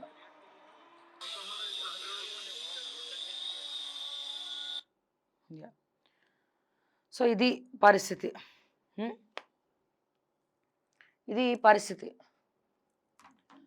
సో అంటే వాళ్ళు చెప్పేది ఏంది, పార్క్కి అయితే మేము ఎలో చేస్తాము, రోడ్ వేయండి, ఎంట్రన్స్ ఇవ్వండి, కానీ శ్మశాన వాటిక కాలనీ మధ్యలో అయితే చాలా ఇబ్బందికరంగా ఉంటుంది అని చెప్పి చెప్తున్నారు. ఆల్రెడీ ఒక ఎకరానికి సంబంధించినటువంటి శ్మశాన వాటిక ఉంది అని కూడా అక్కడ ఉన్నటువంటి లోకల్ వ్యక్తులు ఎవరో చెప్తా ఉన్నారు. సో సరే, ఓకే టీవీ కూడా పరిశీలించి అక్కడికి వెళ్ళి అక్కడ ఏం జరుగుతుందో కూడా ఒకసారి తెలిసే ప్రయత్నం చేస్తాము మేము కూడా. సో మరి ఇది పరిస్థితి. సో మొత్తానికి మరి ఏ రకంగా బీజేపీ గ్రాఫ్ కూడా పడిపోయింది అనేది కొంచెం బీజేపీ నాయకులు కూడా ఆలోచించాలా. నెక్స్ట్ ఎలక్షన్లో మీరు ఎట్లా గెలుద్దాం అనుకుంటున్నారు? ఏం చేయకుండా, ఏం ప్రశ్నించకుండా ఎట్లా గెలుద్దాం అనుకుంటున్నారు? ఈసారి గెలుపు కూడా మోడీ మోహన్ చూసి వేసి ఉంటారు ఓట్లు. వ్యక్తిగతంగా మీ ఇన్ఫ్లుయెన్స్ తోటి గెలవడం కన్నా కూడా కేంద్రంలో బీజేపీ రావాలా, కేంద్రంలో మళ్ళా మోడీ గారు ప్రైమ్ మినిస్టర్ కావాలా అన్న ఉద్దేశంతో చదువుకున్న వాళ్ళందరూ కూడా ఎంపీ ఎన్నికల్లో ఇక్కడ గెలిపించడం జరిగింది.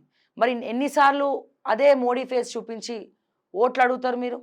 మీకంటూ వ్యక్తిగతంగా పార్టీ పరంగా అరే పలానా రఘునందన్ రావు ప్రశ్నిస్తాడు, మాట్లాడితే ఎవరితో ఢీకొట్టలేడు, పలానా ధర్మపురి అరవింద్ మాట్లాడితే కేల్ కథం, ఇంకా పలానా ఈటల రాజేందర్ మాట్లాడితే ఇట్లుంటుంది, పలానా బండి సంజయ్ మాట్లాడితే ఇట్లుంటుంది, డికే అరుణ గారు మాట్లాడితే ఇట్లా ఉంటుంది, సో బీజేపీ ఎల్పీ లీడర్ మాట్లాడితే ఇట్లుంటుంది, మహేశ్వర్ రెడ్డి మాట్లాడితే, కాట్పల్లి వెంకటరమణారెడ్డి గారు మాట్లాడితే ఇట్లా ఉంటుంది. అదే వీళ్ళందరూ కలిసి కొట్లాడితే ఎట్లా ఉంటుంది? ఫ్యాక్ట్స్ మాట్లాడుకుందాం, మనం ఫ్యాక్ట్స్ మాట్లాడుకుందాం. అంటే ఏం జరుగుతుంది బీజేపీలో? ప్రశ్నించే గొంతుక లేకపోగా రేవంత్ రెడ్డి గవర్నమెంట్తో చేతులు కలిపినట్టు అనిపిస్తూ ఉంది బీజేపీ. సో దయచేసి మరి పార్టీని తీసుకపోయి ఏం చేద్దాం అనుకుంటున్నారు తెలంగాణలో? మరి ఎందుకు పార్టీ హైకమాండ్ పట్టించుకోవట్లేదు? ఎందుకు ఇక్కడ దృష్టి పెట్టట్లే? ఇక్కడ ఏం జరుగుతుందో వారు తెలుసుకుంటున్నారా? రిపోర్ట్లు తెచ్చుకుంటున్నారా? మరి చూద్దాం, మనం వేచి చూద్దాం. మరి బీజేపీ నెక్స్ట్ స్టెప్ ఏంటి? జూబ్లీ హిల్స్లో టికెట్ ఎవరికి ఇవ్వబోతోంది? పంచాయతీ ఎన్నికల్లో ఏం చేస్తారు అనేది వేచి చూడాలి మనం కూడా. ఇగో సిజేఐ గవాయిపై దాడికి యత్నం. సుప్రీంకోర్టులో ఆయనపై షూ విసిరేయబోయిన ఓ అడ్వకేట్ అడ్డుకొని బయటకు లాక్కెళ్లిన భద్రతా సిబ్బంది. ఆయన లైసెన్స్ను రద్దు చేసిన బార్ కౌన్సిల్. ఈ తరహా ఘటనలు నన్ను భయపెట్టలేవంటున్న గవాయ్. సుప్రీంకోర్టులో సిజేఐ ఓ న్యాయవాది దాడికి యత్నించాడు. సిజేఐపై ఓ న్యాయవాది దాడికి యత్నించాడు. సోమవారం ఓ పిటిషన్పై విచారణ జరుగుతున్న సమయంలో ఆగ్రహానికి గురైన అడ్వకేట్ రాకేష్ సిజేఐ పైకి తన షూ విసిరేందుకు యత్నించాడు. భద్రతా సిబ్బంది ఆయనను అడ్డుకొని బయటకు తీసుకెళ్లారు. చరిత్రలో చీకటి రోజు అంటున్న సీఎం రేవంత్. అయితే ఎందుకు ఇసిరాడు షూ? నిన్నటి నుంచి షూ విసిరాడు అని చెప్తున్నారు. బరాబర్ అది తప్పే. మన government of India supreme court judge మీద ఈ సంఘటనను ఎవరు కూడా ప్రేరేపించినటువంటి సంఘటనను ఎవరు కూడా అతను చేసింది మంచి పని అనరు. ఓకే, కానీ ఎందుకు అతను అట్లా చేశాడు? ఒక విష్ణుమూర్తి విగ్రహానికి సంబంధించినటువంటి పిటిషన్ అది. ఒక విష్ణుమూర్తి ఐడల్కి సంబంధించినటువంటి ఒక కేసు. ఆ కేసులో వాదనలు జరుగుతుండగా అడ్వకేట్ మాట్లాడుతూ ఉంటే ఒక మాట అన్నారంట సిజేఐ గారు. ఏమని? పోయి నీ విష్ణుమూర్తిని అడుక్కోపో అన్నాడట. పోయి మీ విష్ణుని అడుగు వెళ్ళి విష్ణుమూర్తిని దేవుణ్ణి అడుగు అని చెప్పి అనేసరికి అరే ఏంది ఇలా మాట్లాడుతున్నారు అని చెప్పి అనుకొని ఈయన షూ విసరడం జరిగింది. అలా అని షూ విసరడం కరెక్టే అని నేను చెప్పను. అది ముమ్మాటికి తప్పే. ఎందుకంటే ఏదైనా సరే శాంతియుతంగా ఉండాలా. అది కూడా కోర్టులో సిజేఐని అవమానించడమే అది. ఆయన ఏ మూడ్లో అన్నారో, ఎందుకు అన్నారో, ఏందో సో దాన్ని వివరణ అడగచ్చు జడ్జి గారిని. అయ్యా ఎందుకు ఇలా అంటున్నారు, మీరు అలా అంటే వేరే వేలో మాట్లాడచ్చు. కానీ కట్టలు తెంపుకున్నటువంటి ఆవేశంతో షూ విసరడం అనేది ఎంతవరకు కరెక్టు? ఇప్పుడు ఏమైంది? బార్ కౌన్సిల్ నుంచి రద్దు అయినాడు. నెక్స్ట్ ఏంటి? దీన్ని రెండు వైపులా చూడాలా. ఇప్పుడు ఎందుకు ఆ పిటిషన్ ఏంటి, అసలు ఎందుకు షూ విసిరాల్సి వచ్చింది? అడ్వకేట్ ఏం పిచ్చోడు కాదు కదా, మెంటల్ హాస్పిటల్ నుంచి వచ్చి రాలిసిరినట్టు పిచ్చోళ్ళు వాళ్ళు కొట్టుకొని రాలిసిరుకుంటున్నట్టు అతను కేసు వాదిస్తుండగా ఎందుకు షూ విసిరాల్సి వచ్చింది అనేది కూడా పేపర్లో రాస్తే బాగుంటుంది. రెండు వైపులా రాస్తే బాగుంటుంది. ఎందుకు వన్ సైడే రాస్తారు వార్త? ఇంకో కోణంలో ఏముందో కూడా రాయాలి కదా. వెళ్ళి నీ దేవుణ్ణి అడుక్కోపో, మీ దేవుణ్ణి అడుగుపో అని చెప్పి మాట్లాడేసరికి పోయి ఆ విష్ణుమూర్తిని అన్నాడట. సో మరి అది ఎంతవరకు కరెక్ట్ అయినా కాకపోయినా సిజేఐ పట్ల మాత్రం ఖచ్చితంగా ఇది తప్పే. ఈ వ్యవహారం అనేది తప్పే. ఆవేశంగా వెళ్తే ఏది కూడా పనిచేయదు. ఆలోచనతోనే కొట్టాల, ఆవేశంతో కాదు. మన సుప్రీంకోర్టు జడ్జి గారిని, మన సిజేఐని అవమానిస్తే మన భారతదేశాన్ని, మన అందరినీ కూడా అవమానించినట్లే. మరి ఎందుకు ఆ క్షణంలో ఆయన అంత క్షణికావేశంతో ఉన్నాడో అర్థం కానటువంటి అంత చిక్కని ప్రశ్న. సో దీంట్లో నెటిజన్స్ కూడా చాలా రకాల కమెంట్స్ చేస్తున్నారు ఇరువైపులా. కొంతమంది జడ్జి గారికి సపోర్టుగా, కొంతమంది వ్యతిరేకంగా ఈ విషయం పైన ప్రచారం చేస్తూ ఉన్నారు. బట్ చూద్దాం మరి ఇంకా ఎటువంటి యాక్షన్ తీసుకుంటారు. As of now bar council నుంచి అయితే అతన్ని రద్దు చేయడం జరిగింది. మరి అతనికి ఎటువంటి శిక్ష వేస్తారు ఏంది అనేది కూడా మనం కూడా వేచి చూడాల్సిందే. అమెరికాలో భారత సంతతికి వ్యక్తి దారుణ హత్య, కాల్చి చంపిన అమెరికన్ గొడవను ఆపేందుకు ప్రయత్నించడంతో ఘాతుకం. సో భారతీయులను టార్గెట్ చేయడము, భారతదేశంలో ఉన్న తెలుగు వాళ్ళని టార్గెట్ చేయడము,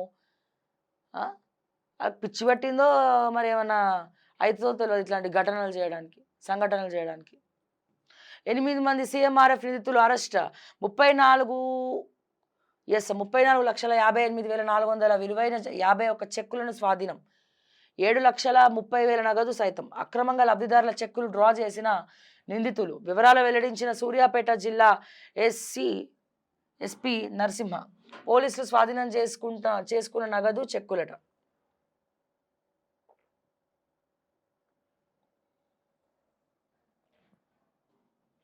ఎంత దారుణం అంటే ఈ చచ్చు తెలివితేటలన్నీ మంచికి ఉపయోగించచ్చుగా.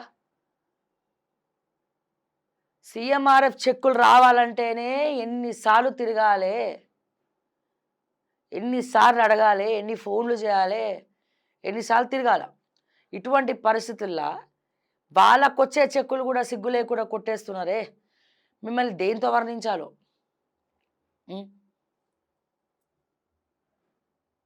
ఇగో రక్షణ శాఖ స్థలాలు కబ్జా.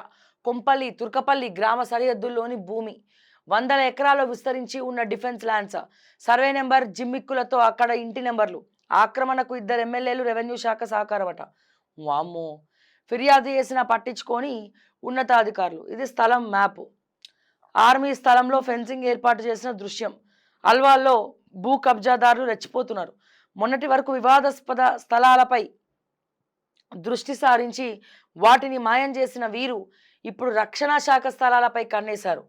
డిఫెన్స్ ల్యాండ్స్ మేడ్చల్ మల్కాజ్గిరి జిల్లా దుండిగల్, గండి మైసమ్మ మండలం, కొంపల్లి, అల్వాల్ మండలం, తుర్కపల్లి గ్రామ సరిహద్దుల్లో ఉండడంతో అడ్వాంటేజ్గా తీసుకోవడానికి ప్రయత్నిస్తున్నారు. సర్వే నెంబర్ల జిమ్మిక్కులతో కబ్జా చేసేందుకు ప్రయత్నిస్తున్నారు. ప్రైవేట్ పట్టా, సర్వే నెంబర్, కోట్ల విలువైన ఆర్మీ స్థలాన్ని కాజేసేందుకు స్కెచ్ వేస్తున్నారు. అక్రమార్కులకు 2 ఎమ్మెల్యేలు సహకరిస్తారని స్థానికులు ఆరోపిస్తుండగా మా రెవెన్యూ శాఖ కూడా, కొంతమంది రెవెన్యూ శాఖలో ఉన్నటువంటి వాళ్ళు కూడా అక్కడ ప్రయత్నించడం జరిగింది. రక్షణ శాఖ డిఫెన్స్ ల్యాండ్స్ మన కోసం వాళ్ళ తిప్పలు పడి ఇచ్చేస్తూ ఉంటే, ఎక్కడైతే హైదరాబాద్ చుట్టూ రజాకారు పాలన ఉండద్దు, ఇక్కడ భారతదేశం జెండా ఎగరద్దు, హైదరాబాద్ భారతదేశంలో కలపద్దు అని చెప్పి అప్పుడు కొంతమంది దుండగులు, అందరిని అనను నేను, అందరు రజాకారులను కాదు, కొంతమంది నీచంగా వ్యవహరించినటువంటి సమయంలో సర్దార్ వల్లభాయ్ పటేల్ ఇక్కడికి ఆర్మీ మొత్తం కూడా రక్షణ శాఖ రావాలి అని చెప్పి రంగంలోకి దింపడం జరిగింది. దాంట్లో భాగంగానే డిఫెన్స్ ఏరియా, ఏఓసి సెంటర్ ఇవన్నీ కూడా ఏర్పాటైనాయి. మిలిటరీ ఏరియా, సికింద్రాబాద్ కంటోన్మెంట్ అంతా కూడా ఈ సందర్భంగానే ఇవ్వడం జరిగింది. సో వాళ్ళకు కొన్ని భూములు కేటాయించడం జరిగింది. దీన్ని కూడా దోచుక తింటాం, దీన్ని కూడా వదలం. బార్డర్ల సైనికులకో దేనికో దానికో రక్షణ కోసమో వాళ్ళ స్థావరాల కోసమో ఉన్నటువంటి ఆ భూమిని సిగ్గు లేకుండా దిక్కుమాల పనులు చేసుకుంటే మరి ఏమంటారు దీన్ని? దేశం కోసం రక్షించే రక్షణ శాఖ భూములు కూడా మీరు వదలకపోతే ఇంకా మీరు ఏం మనుషులండి? నాకు అర్థం కాదు. ఆ 2 ఎమ్మెల్యేలు ఉన్నారట దాంట్లో నొక్కేయడానికి.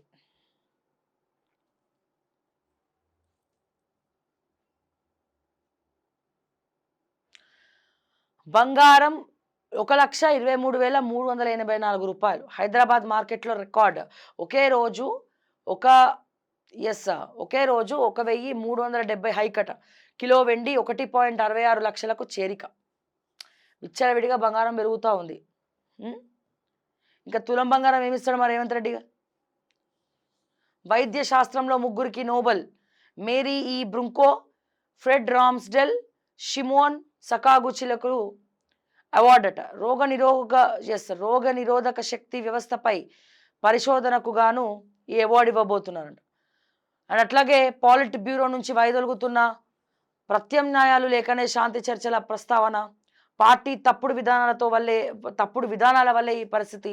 మావోయిస్ట్ పార్టీ అగ్రనేత మల్లోజుల వేణుగోపాల్ తాజాగా వెలుగులోకి. పూర్తి లేఖ, మల్లోజుల రికార్డ్ ఫైల్ ఇది. పాలిట్ బ్యూరో నుంచి తప్పించుకుంటున్నా, వైదొలుగుతున్నా అని చెప్పి మరి ఆయన ఒక లేఖ రిలీజ్ చేయడం జరిగింది. ఇది పూర్తిగా పార్టీ యొక్క వైఫల్యం అని చెప్తా ఉన్నాడు ఆయన.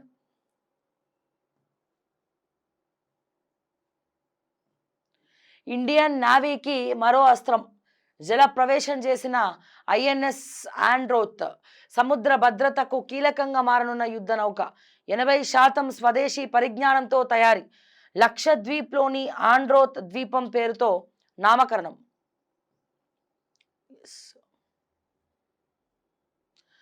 9,000 కోట్ల పెట్టుబడి తెలంగాణలో విస్తరణకు ఫార్మా దిగ్గజ కంపెనీ ఎల్ లిల్లీ ఆసక్తి. మ్యానుఫ్యాక్చరింగ్ హబ్ ఏర్పాటుకు అమెరికా కంపెనీ ముందుకు. ఇక్కడి నుంచే ప్రపంచ స్థాయి ఔషధాల తయారీ సేవల విస్తరణ. సీఎం రేవంత్ రెడ్డితో కంపెనీ ప్రతినిధుల కీలక చర్చలు. దిగ్గజ ఫార్మా కంపెనీలకు చిరునామా హైదరాబాద్ సీఎం రేవంత్ రెడ్డి. ఫార్మా రంగానికి కొత్త ఉత్తేజం మంత్రి శ్రీధర్ బాబు.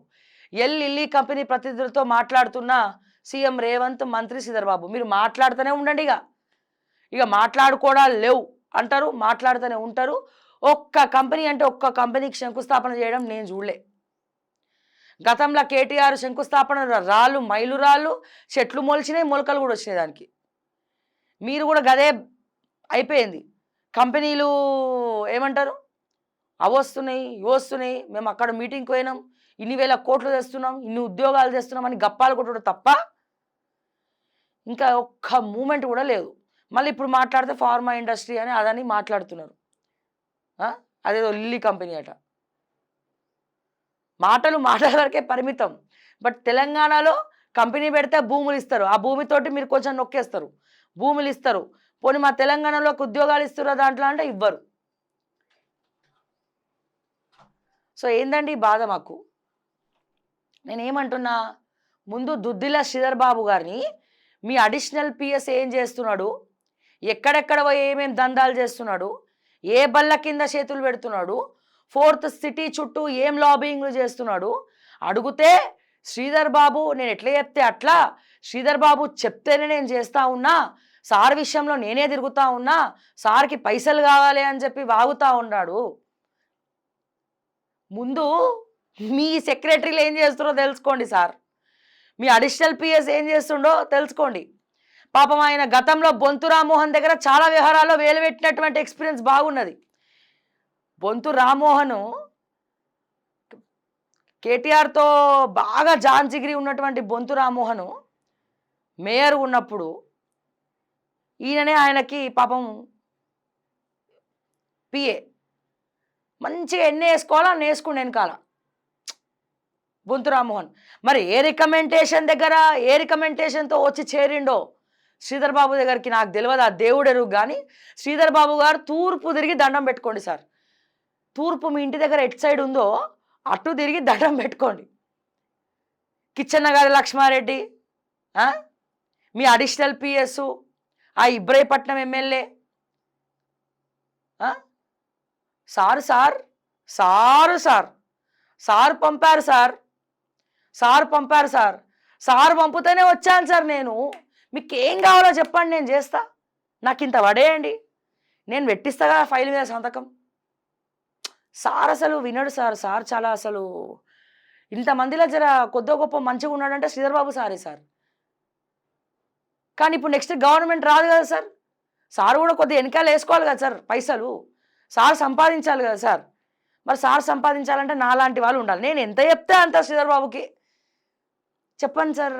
ఏదైనా టీఎస్ ఐఐసీలో ఇట్లా అయిపోతాయి, 4th సిటీలో ఇట్లా అయిపోతాయి, అట్లా అయిపోతాయి. కానీ అయిపోయేటప్పుడు మాలాంటి వాళ్ళు కూడా ఉంటారు బాస్, ప్రశ్నించేటోడు ఉంటాడు మాలాంటి వాళ్ళు. ముందు మీ అడిషనల్ పిఎస్ని తీసుకపోయి కంట్రోల్లో పెట్టుకోండి, అర్థమైందా? మీ ఇప్పటి వరకు మంతనీలో తెలంగాణ రాష్ట్రంలో దుద్దిల్ల శ్రీధర్ బాబు గారు మంతిని నుండి అత్యధికంగా చదువుకున్న వాళ్ళు ఉండరు. కానీ మా కర్మ కాకపోతే మంతినిలా డెవలప్మెంటే లేదు, ఒక బస్ స్టాండ్ లేదు, ఒక అభివృద్ధి పనులు లేవు. ఆ మంతిని కన్నా కూడా ఒక పల్లెటూరు నయం. Sorry to say this Duddilla Sridhar Babu garu, ఆ మంతిని కన్నా ఒక పల్లెటూరు నయం, విలేజ్ మంచిగా ఉంటుంది. కానీ మంతిని ఎన్నేళ్ళ నుంచి ఉన్నారంటే ఆడ మీరు ఎమ్మెల్యేగా, ఇప్పుడు మంత్రి అయినరు సరే. ఈ 10 ఏళ్ళ మీకు అన్యాయం జరిగింది అనుకుందాం, బీఆర్ఎస్ ఏం నిధులు ఇవ్వలేదు అనుకుందాము, లేకపోతే తొక్కేసింది అనుకుందాం. కానీ ఇప్పుడు మీరు మంత్రిగా అక్కడ పోవాలిగా అంటే తర్వాత ఓడిపోయినా పర్లేదా? అవసరంలే, వెనకాల దోచుకుందాం, అడిషనల్ సెక్రటరీని పెట్టుకుందాం, లాబింగ్లు చేద్దాం, మీడియేషన్ వదిద్దాం, బ్రోకరిజంలు చేద్దాం.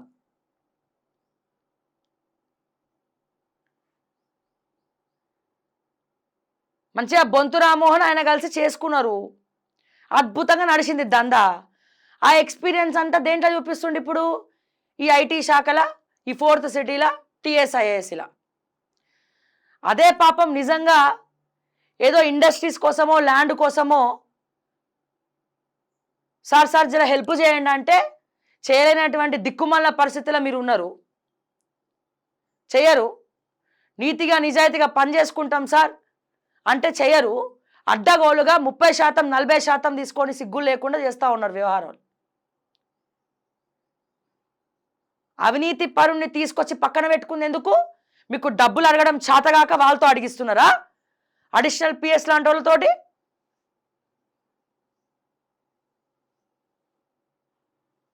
లేకపోతే ఒక బ్యాచ్ తిరుగుతుందట రంగారెడ్డి జిల్లాలో, మేము శ్రీధరబాబు మనుషులం, సారే పంపించాడని సూట్ కేసులు మోసుకపోనికి. ఈ అడిషనల్ పిఎస్ఓ ఏమో నేను ఎంత చెప్తే అంత శ్రీధరబాబు గారికి, నేను ఉన్నా మే హూనా, నేను చూసుకుంటా కదా, నాకు ఇవ్వండి ఫైలు, నేను తీసుకపోతా సార్ దగ్గర. సార్కింత నాకింత, సార్కింత నాకింత, సార్కింత నాకింత. అట్టిపండు తొక్క పోల్చి సగం సగం నోట్లో పెట్టుకున్నట్టు ఉంది మీ పరిస్థితి. నేనేమంటున్నా, శ్రీధర్ బాబు గారు అవినీతి పరుడు అయిపోయాడా? ఈ దందాలన్నీ శ్రీధర్ బాబు చేస్తున్నాడా? నిజంగానే ఆయనతో చేయిస్తున్నాడా? మీ కమిషన్లు ఎంత, దీంట్లో మీ రాబడి ఎంత? ఎంత సార్? నిజంగానే మాలాంటోళ్ళమో లేకపోతే ఇంకోరో వచ్చి మీ మంత్రి నుంచి మా సారే కదా అడిగితే చేస్తాడు కదా అని అడిగితే ఒక్క పని చేయరు మీరు. ఒక్క పని చేయరు. ఒక్కటంటే ఒక్క పని చేయరు. కానీ మీ అడిషనల్ పిఎస్లు సంపాదించుకుంటుంటే అడ్డుగోలగా అద్దాలు పెట్టుకొని చూస్తున్నారు చోద్యం. వెనకప్పంటి సంపాదించుకుంటుంటే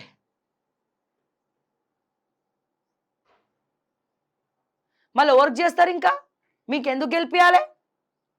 ఒక్క మంత్రిలో ఒక్క పని అంటే ఒక్క పని చేస్తుర్రా? ఎవరికన్నా చేస్తుర్రా? పోతుర్రా మంత్రికి, పోతుర్రా అక్కడ ఏం జరుగుతుందో చూస్తుండ్రా? అక్కడ ఏ రకంగా ఏమేం జరుగుతున్నాయో తెలుస్తుందా? అభివృద్ధి ఏమైనా ఉన్నదా? మనస్సాక్షిని అడగండి, ఉందా?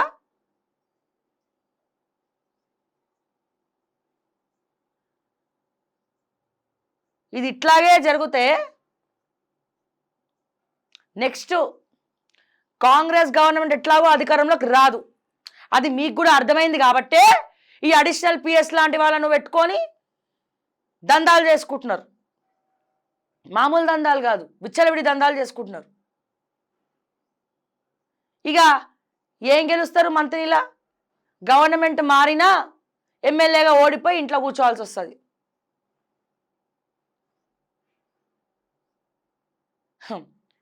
నిజాలు మాట్లాడితే మా వాళ్ళపైన, మాలాంటి వాళ్ళపైన కోపం ఉంటుంది. మేము భజన బ్యాచ్ కాదు, చప్పట్లు కొట్టి శ్రీధర్ బాబు తోపు ఊపు గ్రేటు అననికి, రేవంత్ రెడ్డి తోపు ఊపు అననికి, ప్రతి ఒక్క మంత్రిని మెచ్చుకోవడానికి. మీ వల్ల మాకు కొరిగేది ఏం లేదు. ఎవరు కొరుగుతుంది? మీ పక్కనున్న భజన మండలి ఉన్న చూసినారా? సారు గ్రేటు సారు, మీ తమ్ముడు పేరు కూడా వినబడుతుంది ఆడ. అడిషనల్ పిఎస్ఏ కాదు, స్వయాన శ్రీధర్ బాబు గారు తమ్ముడు లాబింగ్లు చేసుకుంటున్నాడని వినబడతా ఉంది. మరి మీ తమ్ముడు ఈయన జత కట్టిండ్రా, గజ్జ కట్టిండ్రా, ఏం కట్టిండ్రో? లేదా ముగ్గురు కలిసే చేసుకుంటున్నారా? ఏం చేసుకుంటున్నారో ఇక మీ విజ్ఞతలకే వదిలేస్తున్నాం. మీరు పర్సనల్ మీటింగ్లు పెట్టుకుంటారో ఇంకేం చేస్తారో మీ ఇష్టం. ఆధారాలు లేవు అనుకోకండి, ఆడియో రికార్డింగ్స్తో సహా వినిపిస్తాం మేము. అట్లా నేనేం బ్లాక్మెయిల్ చేస్తలేను. బట్ ఇతనికి మంచి ఎక్స్పీరియన్స్ ఉంది బొంతు రామ్మోహన్ దగ్గర. ఆ ఎక్స్పీరియన్స్ అంతా మీ దగ్గర చూపిస్తున్నాడు. దాంట్లో మీ షేర్ ఎంత, ఆయన కేర్ ఎంత, ఇవన్నీ కూడా లెక్కలు వేసుకొని కూర్చోండి మినిస్టర్ క్వార్టర్స్లో అని చెప్పి. కరిగేకు సీఎం రేవంత్ రెడ్డి పరామర్శ. జూబ్లీహిల్స్ ఉప ఎన్నిక స్థానిక ఎన్నికలపై చర్చ. సమాచార హక్కు చట్టం నూతన లోగో ఆవిష్కరించిన సీఎం. ఆంధ్రజ్యోతి చూద్దాము. సో అన్నిట్లో ఇవే ఉన్నాయి. ముఖ్యంగా సీజేఐపై బూటు విసిరబోయిన లాయర్. సుప్రీంకోర్టులో ఎస్ సుప్రీంకోర్టు హాల్లో దిగ్భ్రాంతికర ఘటన, మధ్యలోనే అడ్డుకున్న భద్రతా సిబ్బంది. సనాతన ధర్మాన్ని అవమానిస్తే సహించేది లేదంటూ నిందితుడు రాకేష్ కిషోర్ నినాదాలు. విష్ణుమూర్తి విగ్రహం కేసులో జస్టిస్ గవాయి చేసిన వ్యాఖ్యలపై నిరసన. లాయర్ను అదుపులోకి తీసుకున్న పోలీసులు. దాడి యత్నంపై చలించని జస్టిస్ గవాయ్. విచారణలు కొనసాగించిన జడ్జీలు. నిందితుడిపై కేసుకు సుప్రీంకోర్టు నిరాకరణ. 3 గంటల తర్వాత నిందితుడి విడుదల. బార్ కౌన్సిల్ సభ్యత్వం తాత్కాలికంగా రద్దు. దేశంలో ఎక్కడా వాదించకుండా చర్యలు. దాడి ఘటనను తీవ్రంగా ఖండించిన ఖర్గే, సోనియా, రేవంత్, పవార్, పినరై. గవాయ్కు ఫోన్లో మోదీ పరామర్శ. విష్ణుమూర్తి విగ్రహం, ఇందాక నేను ఆల్రెడీ చెప్పా, విష్ణుమూర్తి విగ్రహానికి సంబంధించినటువంటి కేసులో వెళ్ళి విష్ణుమూర్తిని అడుగు అని అనడంతో ఆయన అట్లా చేశాడు అని కూడా తెలిసింది మనకి. రాకేష్ కిషోర్ హైకోర్టులోనే తేల్చుకోండి. బీసీలకు 42 రిజర్వేషన్ల జీవోపై హైకోర్టు స్టే ఇవ్వకుంటే సుప్రీంకోర్టుకు వచ్చేస్తారా? బీసీ రిజర్వేషన్లతోనే స్థానిక ఎన్నికలు. గంపగుత్తగా 42% చెల్లదు. ఏబిసిడీలుగా బీసీలకు ఇవ్వాలే. ఉమ్మడిగా ఇస్తే ఎంబీసీలు అన్యాయం అయిపోతారు. జీవోను కొట్టేయాలంటూ హైకోర్టులో మరో పిటిషన్ దాఖలు. జీవోను సమర్థిస్తూ విహెచ్ మరికొందరి పిటిషన్లు. చూసిరా, ఇక్కడిక్కడ మళ్ళీ ఇచ్చేస్తారు. ఏమైపోతుంది ఇప్పుడు 42 రిజర్వేషన్లో? యాదవ్స్ అంటారు, మేమే అంటారు, మాకు ఇవ్వాలి టికెట్ అంటారు. గౌడ్లు అంటారు, మాకు ఇవ్వాలి టికెట్ అంటారు.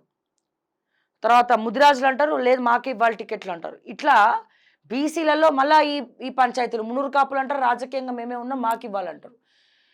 ఇట్లా మళ్ళా వీళ్ళందరూ ఐకమత్యంగా ఉంటే బాగుంటుంది. సో అట్లా వాళ్ళు చెప్పినట్టు ఒక కేటగిరీ క్రియేట్ చేసి వాళ్ళ అంటే ముదిరాజులు ఎంతమంది ఉన్నారు తెలంగాణ రాష్ట్ర వ్యాప్తంగా, గౌడ్లు ఎంతమంది ఉన్నారు అంటే ఎంత పర్సెంటేజ్ ఉన్నారు మళ్ళీ బీసీలో, అండ్ అట్లాగే మున్నూరు కాపులు ఎంతమంది ఉన్నారు, అండ్ అదే రకంగా యాదవ్స్ ఎంతమంది ఉన్నారు. సో ఇట్లా ఒక క్యాల్కులేటెడ్గా వెళ్తే దాని ప్రకారం రిజర్వేషన్ ఇస్తే కూడా బాగుంటుంది. అంటే మళ్ళీ ఇక్కడ పంచాయతీలు జరగకుండా క్లియర్గా ఉంటుంది.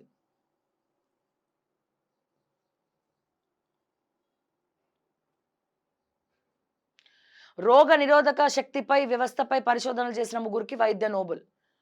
ఎస్ దాడిలో తీవ్రంగా గాయపడి రక్తం ఓడుతున్న ముఖంతో బీజేపీ ఎంపీ ఖగేన్ ముర్ము.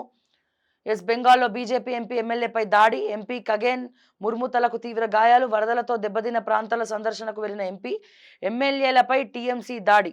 బెంగాల్లో ఆటవిక రాజ్యం బీజేపీ. ఇది బీజేపీ స్వయంకృతం, తృణమూల్. ఎస్ ఇక్కడ చూడండి, 8,800 కోట్లు రాష్ట్రంలో అమెరికా దిగ్గజ ఫార్మా కంపెనీ ఎలీ లిల్లీ పెట్టుబడులు. ఎకరానికి 177 కోట్లు. రాష్ట్ర స్థిరాస్తి రంగ చరిత్రలో సరికొత్త రికార్డు. 7.67 ఎకరాల భూమి 1357 కోట్లు. దుర్గం చెరువు పక్కనే కొండపై భూమి వేలంలో కొన్న ఎంఎస్ఎన్ రియాల్టీ. ఎకరం 152 కిలోల బంగారంతో సమానం. 11 ఎకరాలు 1,556 కోట్లకు కొన్న ప్రెస్టేజ్. ప్రభుత్వానికి 3,135 కోట్ల ఆదాయం. 3 ఏళ్ల కిందట ఎకరం 100 కోట్లు. నాడు రాజపుష్ప కొనుగోలు చేసిందే రికార్డ్. ఇప్పుడు ఎవరు? ప్రెస్టేజ్. ఎందుకు కొనడు ప్రెస్టేజ్ వాడు? శంషాబాద్ చెరువుని కబ్జా పెట్టి కడితే ప్రెస్టేజ్ వాడు మన హైటర్ రంగనాథ్ సార్ పోడు అక్కడికి. కంప్లైంట్లు ఇచ్చిన పోడు, వినతి పత్రాలు ఇచ్చిన పోడు. ఆడ లోపల ఒక పెద్ద ప్రత్యేకంగా ఉన్నదంతా పెద్ద వ్యవస్థను ఏర్పాటు చేసుకున్నాడు ఆ ప్రెస్టేజ్ గ్రూప్. మరి అక్కడికి ఎందుకు వెళ్ళాడు రంగనాథ్ సార్? చెరువును కబ్జా చేస్తే. ఐసీయూలో 6 ఆహుతి. జైపూర్లోని ప్రభుత్వ ఆసుపత్రిలో విద్యుత్ దాకుతం. ట్రామా సెంటర్లో వేగంగా మంటలు వ్యాప్తి.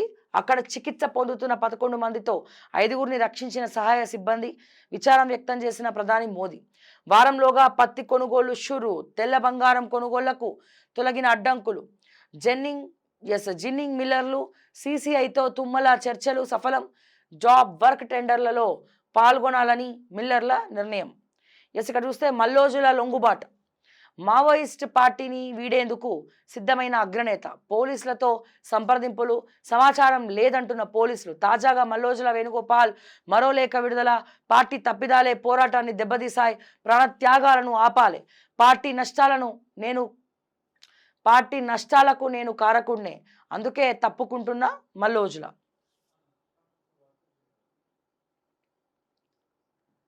సో ఇది పరిస్థితి.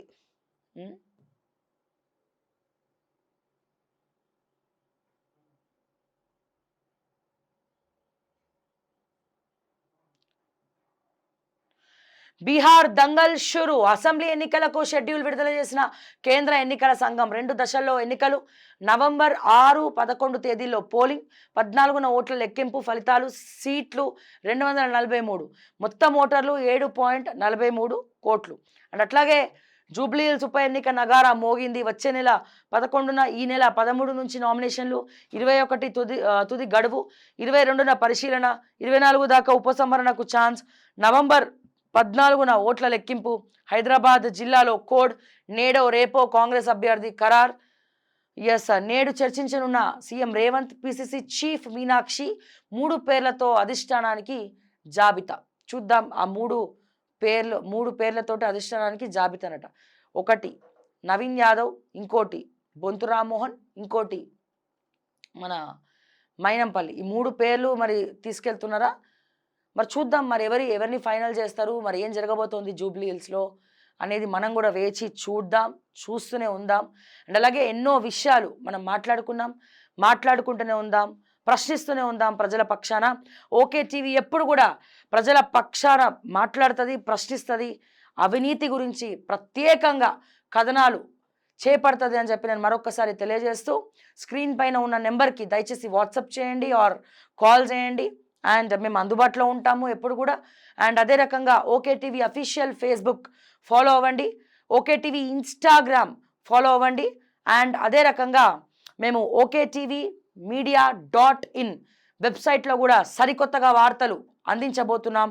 సో ఇక మీదట ఓకే టీవీ media.in వెబ్సైట్లో కూడా మా ప్రసారాలను మీరు చూడొచ్చు అని చెప్పి మరొక్కసారి తెలియజేస్తూ, మరిన్ని అప్డేట్స్ కోసం చూస్తూనే ఉండండి ఓకే టీవీ. అంటిల్ దెన్ నేను మీ శ్రావ్య. జై తెలంగాణ, జై హింద్.